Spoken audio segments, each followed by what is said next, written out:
We begin today the Gemara on Daf Mem Beis Amud Beis at the bottom line of the Yamud. Said in the Mishnah, "Va'atem atem came that you Yidden do not come to war like the Goyim that come with the victory of the power of their general and the soldiers themselves." The Mishnah's lashon was, "Ki Hashem Elokeichem ha'hoylech imachem leilachem lachem." The Eibishter goes along with you to fight with you. So the Gemara asks on this lashon of the Mishnah, "V'kol kach lama." What is this expression that the Mishnah over here says? It doesn't just say that the Eibishter promises that he'll help you and he guarantees victory, but it says Hailech. The Eibishter goes along with you. What is this expression of going along with you? Answers the Gemara, Mipnei Hashem, B'chol Kinuyav. The Eibishter's name and all the different other names of the Eibishter, Munachem Ba'aron, are there found in the Aron. The Aron went out in war with the Yidden, the head of all the Yidden, and the Aron has the Luchos in it, and perhaps the Sefer Torah with it. Taisus discusses here. Could be there were two different Aronis, one that went with them with war, one that didn't. But the Aron is going with them. So therefore, the Eibishter is not only guaranteeing them victory, but the Eibishter is going along with them. We see this from another pasuk, where it says the Yidden went out into war when they fought over there, the Midyanim, after the story of Baal Peor. They went out, and they went out thousands with their generals, and Vespinchas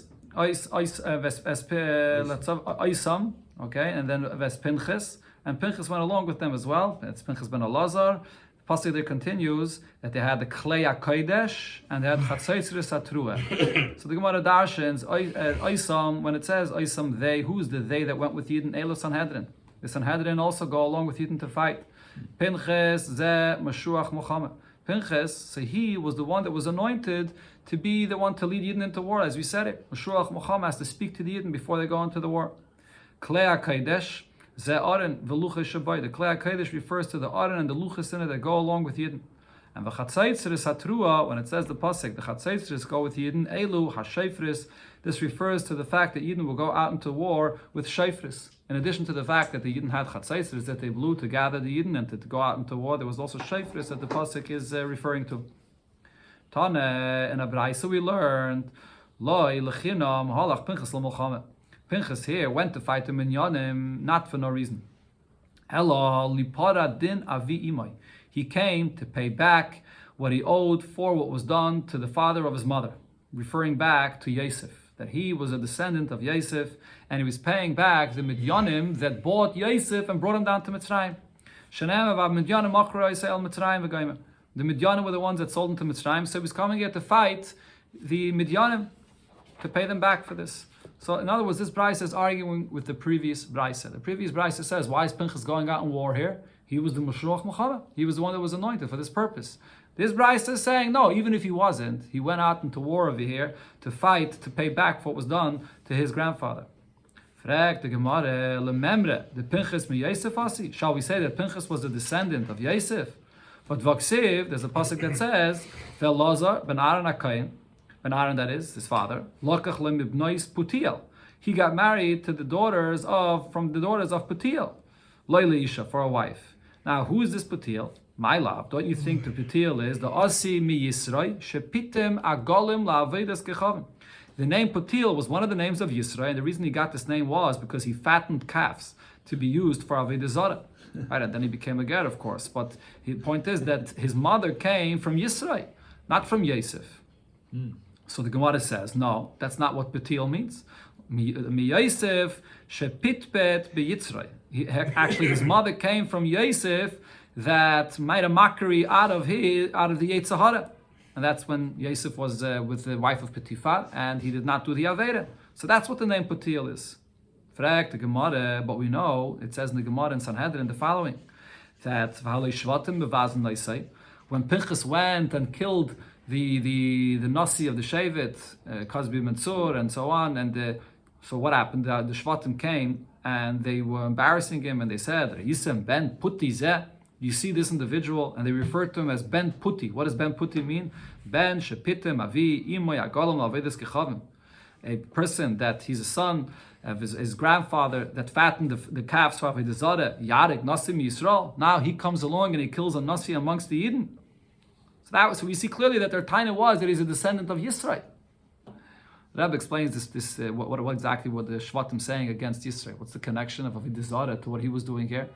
point over here is not so much the Avodah Zarah aspect, but it's more the idea that you take the way by Avodah Zarah, they would take these calves and they would fatten them, they would give them a lot of food, and then they would shecht it. It's an act of achzarius. It's an act of how do I say achzarius in English? Cruelty. So they were saying to Pinchas, you think that you're this great hero and you had self-sacrifice to kill the ones that were doing the Aveda? No, it's really a nature of cruelty that you're expressing like your grandfather. That was their taina. So he wasn't a descendant of Yosef. Elo, says the Gemara as follows. Both are true. If his mother's father came from Yosef, then the ime mi Yisrael. So then his mother's mother was from Yisrael. Or you could say the opposite. The ime mi Yosef. If his mother's mother came from Shevet Yosef, avoid the ime mi Yisrael. So then the father of his mother came from Yisrael. I'll prove to you that the pasuk is showing that he comes from both. The chsiv mibnois puti el, and the term puti el means trei mashma. It's mashma that he came from two.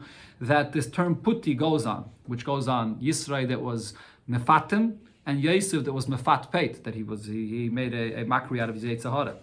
And that, right? So it says putia. Rashi says it does not say putoel. Putoel would be one. So Shmami no. So therefore we see that that Pinchas, that is, besides of course being a descendant from his father, from Elazar, from Aaron, he was also a descendant from Yisrael and a descendant from Yosef. Okay, going back now to the halachas of what was said to the Yidden when they go out into the war. So after the Kainim, the Meshuach Muhammad, that is, he speaks to the Yidden, so the Shaitrim, and they had the police that were appointed to speak to the Yidden. Lamer, they spoke to the Yidden and they told them the following halachas. A person that built a new home and he did not inaugurate it yet. He can go back home. Now the Mishnah clarifies, what does it mean? Who's included in building a new home here? This includes even someone that built a home that just made as a storehouse to keep straw there, or Beis HaBakar, a barn basically, to keep cattle there, or Beis HaEitzim, a storehouse for wood, Beis HaEitzres, or any other storehouse. That's also included. You could also go back home. Now, Echad HaBoine, whether you built a home, Vechad HaLikeach, or you bought a new home, Vechad HaYerish, you inherited, or Vechash Nasle Matana, or you received it as a gift. The next thing they said was, person that planted a vineyard and he did not get a chance yet to be Machalal. Rashi says Machalal here means you have to wait 3 years until you can eat the grapes, the years of Arla. Then the 4th year, so you take these, the term Chilulei means that usually what they would do is they would take the grapes and they would redeem it on money. And the money they would bring to Yerushalayim, and then the grapes they could eat whatever they want. That's the Chilulei. So if you did not yet get the chance to the 4th year, so then you can go back as well. Now, the Mishnah clarifies, whether you planted a vineyard, or even if you planted, not a whole vineyard, but you planted trees, and there are 5 trees. Or even 5 trees that are from 5 different types of trees. It doesn't have to be 5 from the same kind of tree. But it has to be 5 trees that are made, as you have here, the picture in Rashi. You see in Rashi?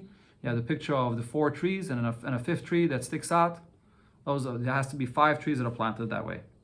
Now, echad aniteya, whether you planted, echad mavrich, or if you were mavrich, a branch. How do they translate mavrich there? You pull down a branch. Right. What again? Right. Okay, well then markiv. What's markiv? Next word. It's also it's different. In Mavrich, layers. Correct. So Mavrich is when you draw down the branch, you layer it, meaning you put it down into the ground. You sort of plant that branch itself back into the ground, and a new tree grows from that. And Markiv is when you graft from 2 trees together. Or whether a person bought a tree, or he inherited, or received a gift. In all these cases, he has to go back. He can go back from the war. The third thing is, a person that got married to his wife, the first stage of marriage, and he did not get yet fully married to her, also goes back. Now, echad amaris is a psula, whether he's marrying a psula, she was never married before. Echad amaris is almana, or he's marrying an almana.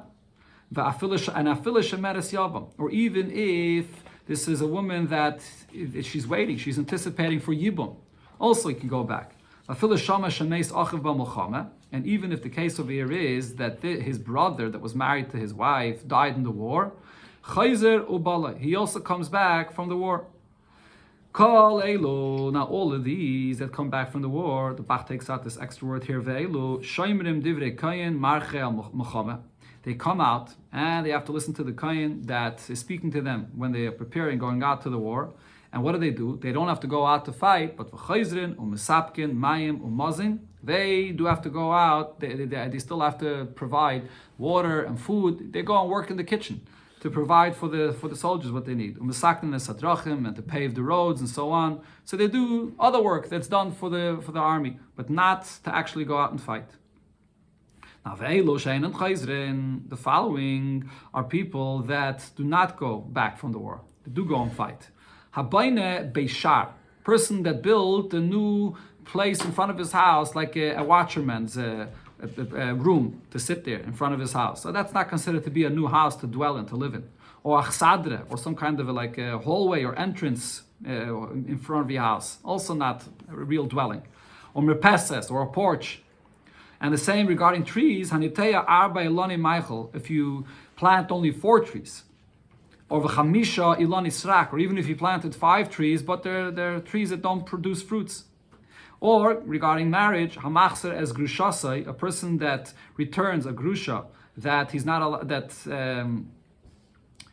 he doesn't go back for that as well.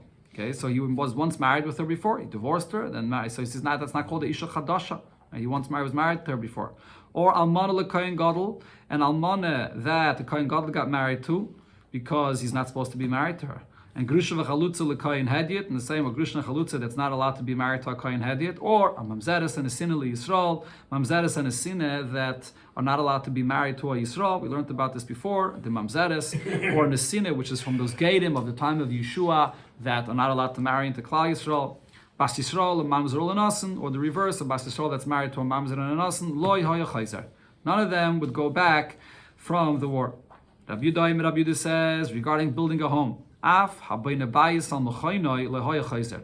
person that had a home and it was demolished and he rebuilds it, but he rebuilds it exactly the way it was before. So it's the same home as it was before. So he also wouldn't go back from the war. Rabbi Eliezer says, if a person builds a brick home in an area in Sharin in Eretz Yisrael, so Rashi says this is a place where the ground is not stable, it's not good. So what ends up happening is, once in 7 years, you're going to have to rebuild this home. So therefore, it's not a permanent home. So for that, you also don't go back for the war. Here are the following that do not even have to go out to initially even to go to the war and listen to what the Kohen says, who goes back, who doesn't. They just stay home originally. Bana bayis v'chanochai, a person that built a new home and he did inaugurate his home, but it's right in the first the first year from when he inaugurated his home. Or nota kerem v'chiluloi, he planted a new vineyard and chiluloi, and it's still in the first year that he's eating from the new grapes. The first year, the 4th year, that he's eating the grapes from his vineyard. Hanai says he marries his wife. Or so in other words, for the first stage of marriage, but now it's the first year that he fully married her. Or Akainis Yevimtai, or even by Yevama, he married her and it's in the first year of marriage. Shanamar, here the pasuk says, Naki Yiyeh Lebeisai Shana Achas. The first year you be clean, you stay at your home, and you don't have to go anywhere. So what do we learn from this? Lebeisai Ze Beisai. When it says in the pasuk that for your home 1 year, so that literally means that that's if you have a new home. In the first year that you're living in a new home, you can stay home, and you don't have to go out into the war b'chlal. Then when it says the word yiyeh, that word yiyeh is an extra word, it's going on something else, zakarmai. That's the new vineyard. The first year that you're eating from it, you stay home. And then when it says v'simach hasishtai, zuishtai, the first year of marriage, you stay with your wife. Asher lokach, then the pasuk says the wife that lokach. What is asher lokach coming to add? Lahaviyas yivimtoi. That includes also a yivame, that you stay home, and these people that stay home, ein mesapkim lehem mayim emazim ve'ein mesaknes hadrachim. They don't even have to go and work in the kitchen or do other work for the army to pave the roads and so on. They stay home. Sagt the Gemara, Tana Rabbanu, we learned in the Braise, v'dibra shaitrim, the shaitrim speak to the Yidden, Yachol Dvarim Shal Atzman. You would think that the Shaitrim, they come themselves and speak to the Yidden and tell them these halachas about who has to go back and who not. But, says the Gemara, Keshu Aimer, afterwards the pasuk continues and says, V'yasfu HaShaitrim. that the Shaitrim come, they will add and come and tell the Yidden additional things. There, the pasuk is saying that the Shaitrim come and speak things that they say on their own, not repeating what the Kayim Meshuach Muhammad says. But Ha'amani Mekayim V'dibra Shaitrim, when it says that the Shaitrim speak to the Yidden, what are they saying? They're saying over what the Kayim Meshuach Muhammad says, they repeat it to the Yidden. Okay, so how does this work? Kayin Medaber. First, the Kayim Meshuach Muhammad speaks to Yidden, and then the Shaiter Mashmiya. And the Shaiter would make sure, the Shaitrim would make sure that all Yidden heard what the Kayim Meshuach Muhammad said. According to one opinion, I think the Yerushalmi brings this, that not only would they make sure all Yidden should hear, but they actually also translated it. If the Yidden didn't understand, the Kayim Meshuach Muhammad had to speak B'lashon HaKodesh, as it said in the beginning of the Perek. And they said it over for Yidden in other languages. Now here there's another Braises, more than one Braisa here, that says more details about this. So Tani Chada, in one Braisa we learn, Kayin Medaber V'Shaiter Mashmiya. The Kayin is the one that speaks, and the Shaiter is the one that makes sure that you didn't hear it. V'Tanya Yidach, in another Braisa it says, no, Kayin Medaber V'Kayin Mashmiya. The Kayin speaks, and just the Kayin alone. The Kayin makes sure you didn't hear it.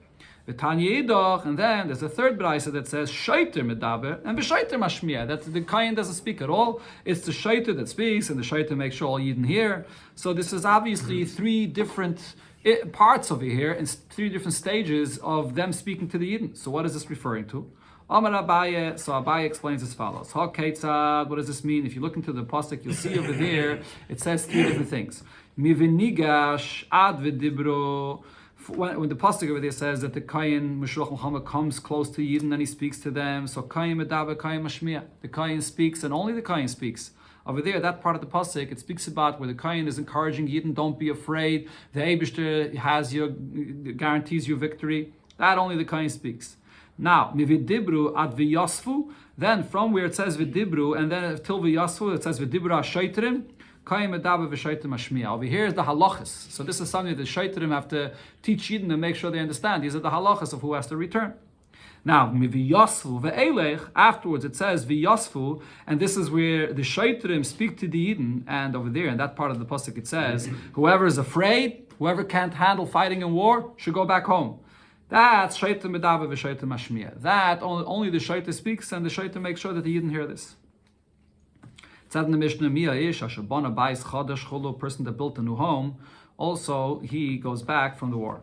So the Braiser brings details, as the Mishnah said, it's not allowed after if you built a new home. Zok the Mishnah, Zok the Gemara, that is, Tanu Rabbani, we learned in the Braiser, asher bana, when it says if you built a new home, that's the lashon of the pasuk. Ein li ela asher bana. So that would sound like only if you built a new home. Lokach, v'yorash, v'nitten loy, you bought or inherited or got a gift. V'matana, minayin. How do you know that he also returned? Tamad loymar, mi ha-ish. When it says mi ha-ish, it's extra. So that teaches me even in other instances. Now, ashabana bayis, when it says a home, ein li ela bayis, I would think that's literally a home that you're living in. Minayin l'rabais, how do I know other kinds of dwellings? Beis ha-tevem, beis ha-boka, beis ha-eitzim, beis ha-eitzris, whether for cattle, for straw, for wood, or for other kinds of storages. Tamad loymar, asher bana. When it says asher bana, we call makim. That means any kind of dwelling, even if it's not mamish for a human being. Yochel, but now I would think, shanim marbafa boine beishar, achsadre, or peses, even that watchman's house, or the hallway, or a porch, that's also a dwelling. Tamad loymar bayis. So it says, no, it has to be a home. Ma bayis a royal dira. Bayis means it's fit for some kind of dwelling. Afkola royal dira has to be something made for some kind of dwelling, even if it's not for a human being, but fit for some kind of dwelling. And these things are not made for dwelling at all. Rabbi Eliezer ben Yaakov argues, he says, when it says in the pasuk bayis means kim mashmoi. Has to be literally a home that a person lives in, not any of the other kinds of storages that are used for other things. Then the pasuk says that this is the home that loy chanocha. He did not inaugurate the home yet. So it could have said in the pasuk loy chanach.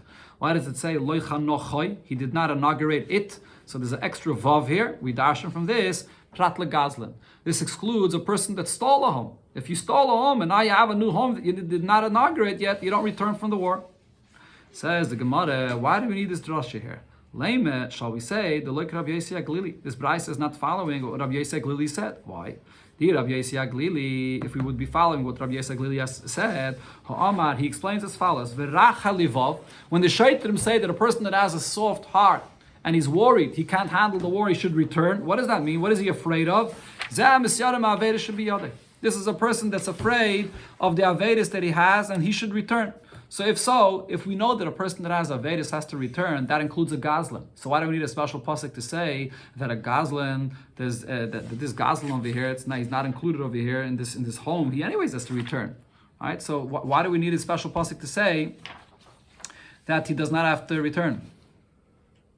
So the Gemara says, I can tell you, no, that this Braisa follows Rabbi Yossi Glili as well. What's the case of this Gazlan? He stole a home, but then he did Shuvah, and V'yav Dami, and then he paid the owner of the home full price for the home that he took from him.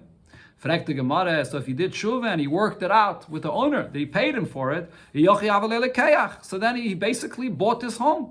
And he should go back from the war just like a person that buys a home. Answers the Gemara, but given the meikare b'teiras gzeila asi liyade, because initially he did steal it from the owner. Like that's the chiddush of the pasuk, that he does not go back from the war. Okay, but this person already did shuvah. The next thing the Mishnah spoke about was regarding a person that planted a new vineyard. Zok the Gemara, so what does this include? Tana Rabbani, we learned in the Braisa, Asher Nota. When the pasuk says that he planted, Ein Le'ela Nota, I would think only if you planted a new vineyard. Lokach, v'yodrash, v'nitn lev matane, if you bought, inherited, or got a gift, minayin. How do we know that's included as well? Talmud Loimar, umi ha'ish. Umi ha'ish includes more. Now, it says Asher Nota Keren. Planted a vineyard. So I know a vineyard. How do I know if you plant 5 trees that produce fruits? Even if it's 5 different kinds of trees as well. Talmud Loimar, Asher Nota. Asher Nota tells me not only the vineyard, but even other kinds of trees as well. I would think that I should include even 4 trees that are planted, or 5 trees that are fruitless. Talmud Loimar Kerem. So the pasuk, when it says Kerem, it says it has to be similar to a vineyard. Just like a vineyard is planted, you don't plant one vine, you plant a few together, and the minimum is 5. By the trees also it has to be 5, it has to produce fruits. Rabbi Eliezer ben Yaakov argues, similar to before by the house. Over here as well, Rabbi Eliezer ben Yaakov says, Kerem kemashmoi. Kerem means literally a vineyard, not anything else. Now, the pasuk that says loichiloloi, that he did not yet get a chance to eat from this. Now, loichilel, it could have said loichilel, but it says v'loichiloloi, an extra vav. What is this coming to exclude? Says this braise, prat lemavrich or lemarkiv. It comes to exclude a person that took the branch and layered it into the ground, or the person that grafted a branch into another tree. That for this kind of a new tree that's growing in this way, you don't go back from the war. That's Atelier is the Braise. Now the Gemara is going to focus on this last point of the Braise, that Mavrich and Markiv does not return from the war. Frek the Gemara, but what did we learn in our Mishnah? Echad aneteya, ve'echad mavrich. Whether you plant, whether you mavrich, layer down the branch into the ground. Ve'echad markiv, if you graft, you do go back from the war. So we have a contradiction from the Mishnah to the Braisa. So the Gemara is going to give a few answers to this question. Omer Rav Zera says in the name of Rav Chisda as follows. Like Kashya, it's not a question. Kan bar kovas iser. If a person is mavrich in iser, meaning 2 different types of trees that you're not allowed to graft with one another, so then for that, you don't go back from the war. And kan bar kovas heter. But if it's a harkovas heter, if you're being mavrich, one tree with another in a way that it's allowed, that's what the Mishnah says, that you do go back from the war. Okay, so it's interesting over here, the Gemara, when it talks about Arkavis Isser, it does not bring up the question that it asked before, that if it's Arkavis Isser, what do I need a special pasuk for to say that he does not go back from the war? He did an Aveda, so he should be afraid of his Avedis. So obviously over here, you're going to have to say the same answer that the Gemara said before, that he did Shuvah. And, okay, but the Gemara doesn't bring this up. Here, the Gemara, what's the Gemara's answer right now? When it comes to grafting, there's grafting which is forbidden, and then you don't go back, and there's grafting which is allowed, and then you do go back. So the Gemara here will focus here on this grafting, which you said that if it is allowed, person grafts a branch into another tree, you come back from the war. Now let's understand exactly what happened here. Hey Chidomi, what is the case that this person will return from the war? If you're going to say the case over here is Yalda biyalda. This This branch that he took was from a tree that was still a young tree. It was still within the first 3 years. It wasn't used yet. He didn't eat from it yet. And he's grafting it into another tree that's also a young tree that was not eaten from it yet. If so, why are you saying that this person returns from the war because he grafted? Typically, the boy mehadem mishum yalda rishayna. So then he should be returning from the war because of the first tree that he planted that he didn't eat from it yet. It's not because of the grafting in the second tree. Elo, so what do you have to say? What are we talking about over here? Yalda bizekena, that he grafted from a young tree into a tree that's already older, a tree that he already used from before. He already ate from it. That's the kind of tree that we're talking about over here. So therefore, even though this is already the zakena, this tree, so he already ate from it, and therefore, as far as that tree itself is concerned, he wouldn't have to return from the war, but now he grafted, and there's something fresh, a new branch that's going to grow out of it. That's why he's going to have to return from the war. Fragt the Gemara, but for Omer Abavo said, Yalda shesivcha bezekena, when you take a young tree and you graft it into an older tree, Batla Yalda Bizkena. So then what happens is the Yalda gets bottled to the Zakena, and there's no din of Arla over here at all. There ain't but din Arla. So that means that the young tree gets bottled to the Zakena, and there's no din of Arla. So over here as well, I should say that even though now there's a fresh branch that's growing out of this old tree, but because it's growing from the old tree, it becomes bottled to the old tree, and it's like part of the old tree now. And therefore you don't go back from the war for this. So why are we saying here that a person that grafts returns from the war? Mimanav shach. If he's grafting into a young tree, so he should anyways have to return. And if he's grafting into an older tree that he already ate from, so then it becomes bottled to that old tree. So he shouldn't have to return from the war. Rabbi Yirmiyah answers. La'olam, the case over here is when our Mishnah said for grafting, you return from the war, Yalda b'Yalda. It was one young tree that he grafted with another young tree. Your question was, for the first young tree, he should have to already return, not only because of the grafting. So the answer is, the first young tree that he planted was not made for the purpose to eat from its fruits. It was planted to create a siyag, which means to create some kind of a fence. Or kaitis means to use the wood for it, just to have wood. So, and the Tanan, on that we learned in the Mishnah, Haniteya, l'siyag or l'kaitis, when you plant a tree just for the purpose of a fence or for the wood of it, patim in arla. There's no halacha of arla, and therefore for that, you also would not have to return from the war. And therefore over here, only because you grafted another tree into it, that's why you're going to have to return from the war. So, but now the question is, what's the difference over here? What's the difference when you graft a young tree with an old tree? What happens? Batla. Now the young tree, because you grafted in this old tree that's potter of Arla, so it becomes batla in it, and there's no din of Arla even for this young tree either. And why if you graft one young tree with another young tree, and we're talking about the first young tree was planted just for a fence or for wood, and that's not chayiv and arla either, why don't I say that the new tree that you grafted into it should become bottled to it as well? Just like when you graft into an old tree, it becomes bottled to it. What's the difference? So here I said loy batla. Answers the Gemara, there's a difference between an older tree or a tree that was planted with the intention not to use its fruits. Why? Hasam, in the case of the older tree, no matter what, if you change your mind, there's no way that the halacha of Arla or Netarevai should apply anymore. It's an older tree, so it doesn't make any difference. The whole halacha doesn't apply here anymore of Arla. But hacha, when it comes to this young tree that you planted just as a fence or for its wood, if you change your mind now, you could always change your mind and decide you want to use this tree now for its fruits. So therefore, it is a tree that potentially could have the halacha of Arla in it. Okay, these words, the Mefarshim take out, the Marshal erases this. So the point over here is, so therefore, if you now graft another tree into this tree, it doesn't become bottled to it. You're not going to say that there's no din of Arla, because even this tree here potentially would be chayav and Arla. And the Gemara says, Midi dehava a'olu me'alein. It's just like a tree that you never planted at all. It just grew on its own. And over there, is there Arla by a tree that grows on its own? The answer is there is. It's not. We learned in the Mishnah, olu me'alein, a tree grows on its own.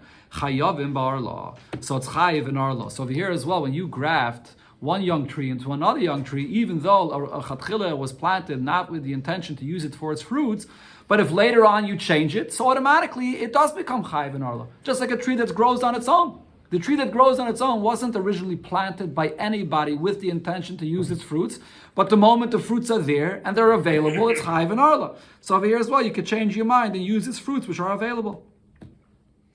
Okay, but now the Gemara goes back to the original question that we asked. When a person grafted a tree, the Gemara is trying to understand what's the chiddush over here of the Mishnah that it's saying that this person returns from the war. If he's grafting with another young tree, so then he should have to return for that other young tree, not only for the grafting. That was our question. So the Gemara says, why don't we give a simple answer to that?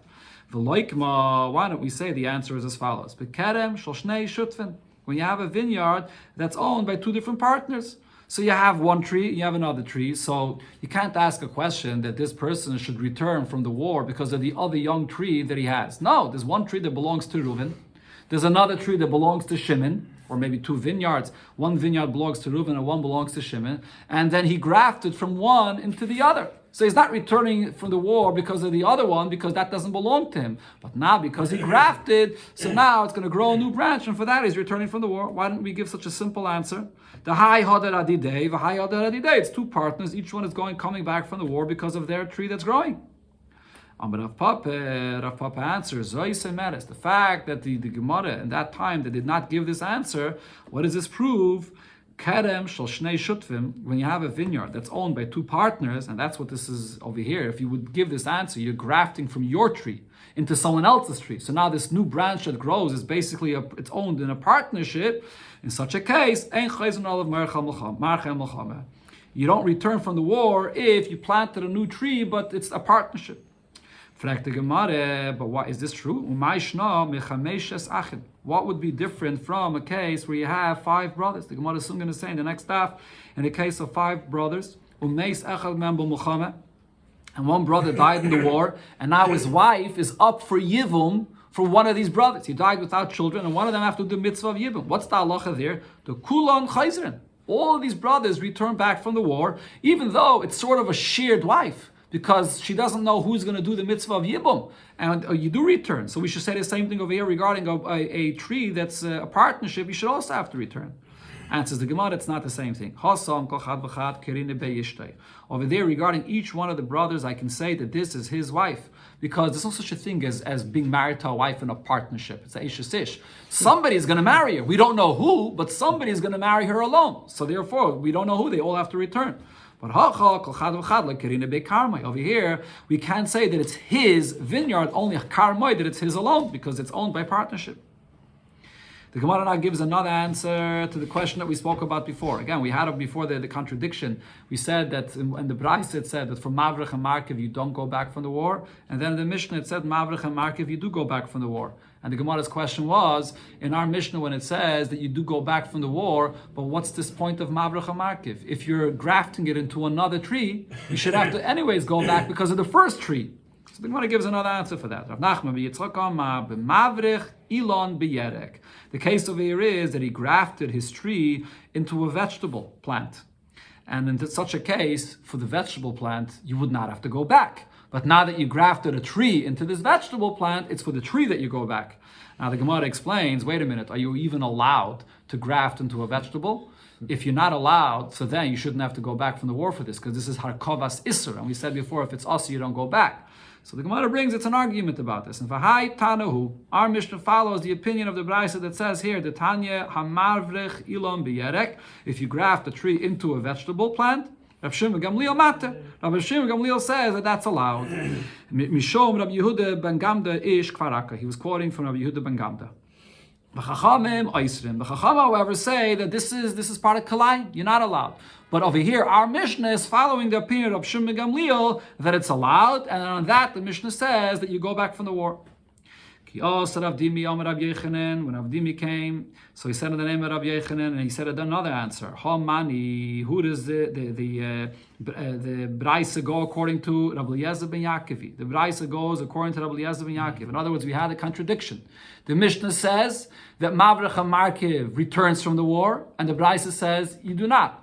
So that he gives a simple answer to this contradiction. He says we're going to say that the Braisa goes like Rabbi Eliezer ben Yaakov. What did we quote before in his name? Loi Omer Rabbi Eliezer ben Yaakov. Didn't Rabbi Eliezer ben Yaakov say Hassam before Kerem Kimashmoi? That when it says in the Mishnah, in the pasuk, a vineyard means literally has to be a vineyard, no other trees. So Achanami Nota Kimashmoi, according to Rabbi Eliezer ben Yaakov, Nota means literally only planted, Noiteya in Mabrach Markiv Loit, but not if you grafted. So that's the answer for the contradiction. Our Mishnah darshans that it includes not only planted literally, and the Braisa follows Rabbi Eliezer ben Yaakov's opinion that says it has to be literal. So the Gemara brings additional drashes that Rabbi Yechanan, that Rabbi Dimi, that is, repeated in the name of Rabbi Yechanan, in the name of Rabbi Eliezer ben Yaakov. And some of these things are not necessarily related to the subject that we're speaking about. If you have a tree that's still young, and it should be the halacha of arla should apply, but it's lower than a tefach, a very low growing tree. Chayeves ba'arla kol shneiseh. So it's chayev in arla all of its life. If it, even after 3 years, it only remains very low, so then it looks like a fresh tree. Even many years later, the mischazik bashata, it looks like it's just a year old. So chachamim were geyser that there's a din of arla that applies. Says the Gemara, but v'hani mili shtayim keneged shtayim. That's only if there's 4 trees, 2 against 2 that are planted. And v'achas yaitze zanav, and then there's a 5th tree that comes out like a tail. Aval kuli kerem. If you have a full vineyard or a full orchard, which are these very low, small plants, like trees that are these very small plants, so then even if for years it remains that low, so then everybody knows that these are not fresh trees and there's no reason for this gzeira. Another halacha of Yaakov, mace. A person that body lies, toifis arba amais, the whole area 4 amas around is considered to be the area of this mace, lekriyashma, regarding not saying kriyashma near him. The siv loyig lerosh cherev eseyu. You're mocking this mace that you say kriyashma and he can't fulfill the mitzvah. But I think in another place it says it doesn't apply to kriyashma, only to the mitzvah of tzitzis, which represents all of Torah. Do we say this concept of loik l'rosh, and you go to Beis HaKvaris, you're supposed to stick your tzitzis inside your garments, but not regarding Kriya Shema. That's how we paskin. Amar Rav Yitzchak, Amar Rav Yechanan, Mishum Rav Eliezer ben Yaakov, Chorgese hagedela ben ha'achin. If you have an adopted sister that grows up amongst brothers, asura l'nasel, she's not allowed to get married to any of these brothers, even though she's not a brother, that's not her brothers at all. But the mischazik achsayu, but she looks like a sister, and therefore, you're not allowed to marry them. And the Gemara says we don't paskin this way. This is not true because kala isleila milsa, because there's a rumor or a voice everybody knows about this that she's not a real sister. These belong to the poor people, whether some of the grains that fell while he was collecting, or he forgot to cut, or the pay that's left for the poor people. Now, usually the halacha is leket shikha peya, that the poor people gather, they don't have to give any maestris of it. But sha'asan begoiden, if a poor person gathers so much that he has a whole pile, and he has a whole threshing for a whole pile, so then hukful of maisa. But the Rabbanan, it's established for maisa, and you do have to give maisa for this. Amar Ule, so Ule says, lo yamaran ela basada, only if he makes this pile out in the field. So people can't distinguish if it was leket or not, so for that you have to give. Avol be'ir, if you brought it back into the city, and there he made a pile, so everybody knows that it's not a pile that he grew on his property, but he gathered it as a poor person, so he does not have to give any maisa, even with the Rabbanan. If